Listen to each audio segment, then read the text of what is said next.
మాలిని అయితే హాల్లో కూర్చొని గౌతమ్ కోసం ఆలోచిస్తూ ఉంటుంది. ఇంతలో అక్కడికి అరవింద్ అయితే వస్తూ ఉంటాడు.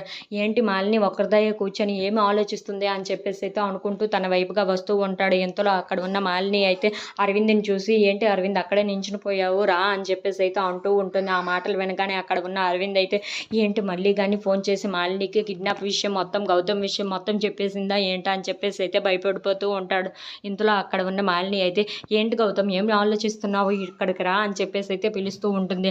అక్కడ ఉన్న అరవింద్ అయితే చాలా భయపడుకుంటూ అక్కడ ఉన్న మాలిని దగ్గరికి అయితే వస్తూ ఉంటాడు. ఇంతలో అక్కడ ఉన్న మాలిని అయితే, గౌతమ్ విషయం ఏమైనా తెలిసిందా, గౌతమ్ ఎక్కడ ఉన్నాడో తెలిసిందా, ఎక్కడ కిడ్నాప్ అయ్యాడో తెలిసిందా, ఎవరు కిడ్నాప్ చేశారో తెలిసిందా అని చెప్పేసి అయితే అడుగుతూ ఉంటుంది. ఆ మాటలకి అక్కడ ఉన్న అరవింద్ అయితే ఏమీ మాట్లాడకుండా సైలెంట్గా అయితే ఉండిపోతూ ఉంటాడు.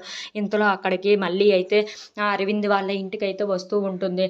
ఇంతలో అక్కడ ఉన్న మాలిని మాత్రం, అరవింద్ ఏమీ మాట్లాడవేంటి, ఏమైనా తెలిసిందా అని అడుగుతున్నాను కదా చెప్పు అని చెప్పేసి అయితే అంటూ ఉంటుంది. ఇంతలో అక్కడ ఉన్న మళ్ళీ అయితే వాళ్ళ ఇంటికి వచ్చి, అక్క నేను చెప్తాను అక్క ఆ విషయం ఏంటో అని చెప్పేసి అయితే అంటూ ఉంటుంది. ఆ మాటలు విన్న అరవింద్ అయితే ఒక్కసారిగా షాక్ అయిపోతూ ఉంటాడు.